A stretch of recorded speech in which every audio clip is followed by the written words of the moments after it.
Hidup di negara yang memiliki gaji tertinggi di dunia itu memang menjadi impian banyak orang, namun ada banyak hal yang harus juga dipertimbangkan. Swiss terkenal dengan peraturan dan norma sosialnya yang sangat ketat, mulai dari kebisingan hingga kebersihan. Meski terkenal ketat, Swiss adalah negara yang sangat bebas, baik dalam hal kebebasan pribadi, seksual, ekonomi, maupun sosial. Bahkan Swiss sering menempati peringkat tinggi dalam indeks kebebasan global, seperti Human Freedom Index dan Democracy Index. Dijuluki sebagai negeri Alpen, Swiss seringkali meraih peringkat tinggi dalam berbagai penghargaan dan indeks global, terutama dalam bidang kualitas hidup, inovasi, ekonomi, dan pendidikan. Dalam sejarahnya, sejak berdiri, Swiss tidak pernah menjadi negara miskin, tetapi proses transformasinya menjadi negara paling maju membutuhkan waktu yang panjang.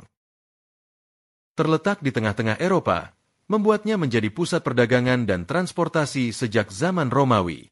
Meskipun Swiss terletak di tengah Eropa, negara ini tidak termasuk dalam Uni Eropa. Selain itu, Swiss telah mempertahankan netralitasnya sejak tahun 1815, yang memungkinkan negara ini terhindar dari kerusakan akibat perang besar seperti Perang Dunia Pertama dan Kedua. Swiss mengalami pertumbuhan ekonomi yang pesat setelah Perang Dunia Kedua. Negara ini menjadi salah satu negara terkaya di dunia dengan pendapatan per kapita yang tinggi. Swiss dikenal dengan industri manufakturnya yang maju, terutama dalam bidang jam tangan, mesin, dan farmasi. Perusahaan-perusahaan besar seperti Rolex, Nestle, dan Novartis adalah contoh dari keberhasilan industri Swiss. Swiss juga sering disebut sebagai negeri Bank Dunia, karena reputasinya yang baik sebagai pusat keuangan dan perbankan global. Dalam Indeks Kebebasan Ekonomi 2024 oleh Heritage Foundation, Swiss menempati peringkat kedua secara global. Meski Swiss seringkali berada di peringkat atas dalam Indeks Persepsi Korupsi yang diterbitkan oleh Transparency International, tetapi mereka belum pernah menduduki peringkat pertama secara konsisten. Swiss juga menjadi salah satu negara teraman di dunia dengan tingkat kejahatan yang sangat rendah, yang juga menjadi magnet bagi investor. Swiss sangat menjaga ketertiban negaranya, termasuk kebersihan. Ada denda yang tinggi bagi warga yang tidak menjaga kebersihan. Setiap jenis sampah baik plastik, kaca, kertas dan kaleng harus dipisahkan dan dibuang di tempat yang tepat. Hampir sama dengan Indonesia, di Swiss menggunakan toilet umum seringkali juga memerlukan pembayaran kecil, namun ini adalah cara untuk menjaga kebersihan dan perawatan fasilitas umum. Beberapa toilet bahkan memiliki sistem pembayaran otomatis atau penjaga yang bertugas mengumpulkan uang. Namun ada yang menarik, beberapa tempat umum seperti kamar mandi, kolam renang atau gym, seringkali tidak memiliki tirai atau sekat. Ini mungkin mengejutkan bagi orang asing, tetapi dianggap normal di Swiss.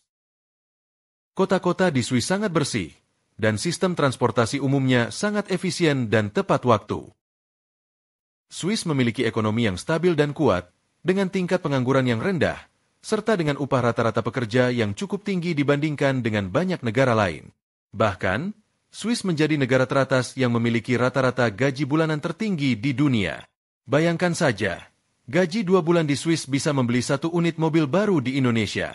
Pada tahun 2023 saja, gaji bulanan rata-rata bruto di Swiss berkisar antara 6.000 hingga 8.000 franc Swiss, atau sekitar 90 juta rupiah hingga 120 juta rupiah per bulan. Sektor keuangan, teknologi, dan farmasi adalah pekerjaan yang biasanya menawarkan gaji yang lebih tinggi. Mata uang franc Swiss termasuk yang terkuat di dunia, sehingga gaji yang tinggi juga mencerminkan kekuatan mata uang ini. Meski begitu, Swiss juga menjadi negara teratas dengan biaya hidup tertinggi di dunia. Kota seperti Zurich dan Jenewa sering menempati peringkat teratas di dunia karena harga properti, transportasi, dan barang sehari-hari di kota ini yang sangat tinggi. Meskipun biaya hidup tinggi, pendapatan yang tinggi di Swiss umumnya mampu menutupi pengeluaran mereka. Banyak penduduk Swiss masih bisa menabung atau berinvestasi dari sisa pengeluaran mereka. Selain itu, pajak penghasilan di Swiss relatif rendah dibandingkan negara Eropa lainnya meski bergaji tinggi. Semua penduduk Swiss wajib memiliki asuransi kesehatan, dan biayanya bervariasi tergantung usia dan tingkat cakupan. Pendidikan dasar dan menengah gratis, tetapi biaya pendidikan tinggi cukup mahal. Secara keseluruhan, Swiss berhasil membangun dirinya sebagai negara yang makmur, stabil, dan inovatif. Bahkan dalam World Happiness Report tahun 2024, Swiss menempati peringkat ke-9 sebagai negara paling bahagia di dunia.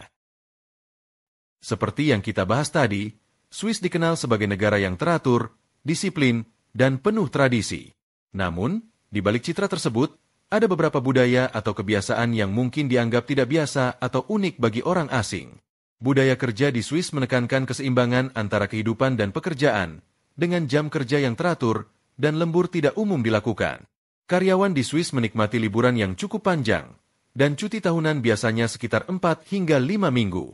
Hari Minggu dianggap sebagai hari istirahat total di negara ini, dan banyak toko, supermarket, dan pusat perbelanjaan tutup pada hari Minggu. Bahkan, melakukan pekerjaan rumah yang berisik seperti mengebor atau memotong rumput pada hari Minggu bisa dianggap tidak sopan dan melanggar aturan setempat, termasuk di hari Sabtu, serta ada juga larangan yang ketat yaitu tidak boleh membuat kebisingan setelah jam 10 malam tiap harinya. Bagi orang yang menyukai kehidupan malam yang aktif, Swiss mungkin terasa membosankan, karena hiburan malam cenderung terbatas, terutama di kota-kota kecil. Selain itu, budaya kerja di Swiss menekankan pada kualitas dan ketelitian, kesalahan dianggap serius, dan akurasi sangat dihargai. Ketepatan waktu sangat dihargai dengan ekstrim di negara ini. Keterlambatan bahkan hanya beberapa menit bisa dianggap sangat tidak sopan. Budaya Swiss yang terencana dan terstruktur bisa membuat kehidupan terasa kurang spontan. Segala sesuatu biasanya dijadwalkan jauh sebelumnya, termasuk pertemuan sosial. Meskipun lebih tertutup dibandingkan orang Indonesia, orang Swiss juga sangat sopan dan menghargai tata krama, terutama dalam interaksi formal. Karena Swiss memiliki 4 bahasa resmi yaitu Jerman, Prancis, Italia, dan Romansh, kemampuan multibahasa sering dihargai di tempat kerja, terutama di perusahaan internasional. Selain itu, ada budaya kejujuran yang sangat kuat di negara ini, dan banyak orang percaya bahwa barang yang hilang di Swiss pasti akan dikembalikan kepada pemiliknya. Swiss termasuk negara yang progresif dalam hal kebebasan seksual dan hak-hak LGBTQ.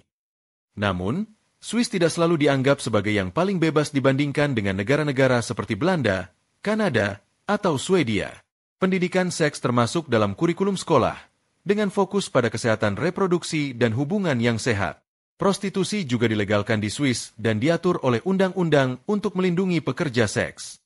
Meski prostitusi legal, namun bercinta di depan umum dianggap sebagai tindakan yang melanggar hukum dan tidak diterima secara sosial di sini.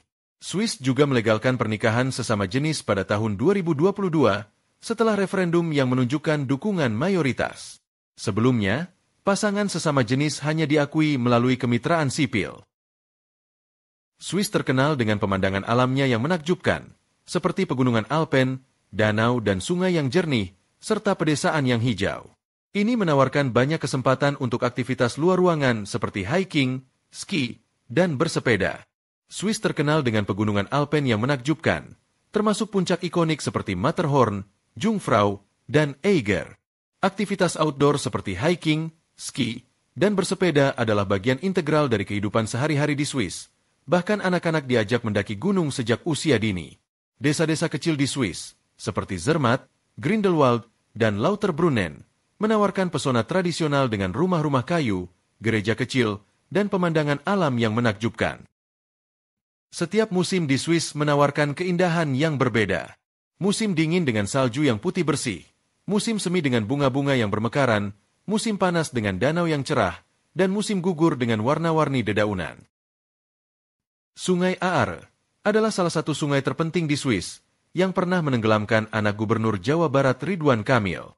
Sungai Aare bermula dari Gletser Aare di pegunungan Alpen Bernese, dekat Grimsel Pass, pada ketinggian sekitar 1940 meter di atas permukaan laut.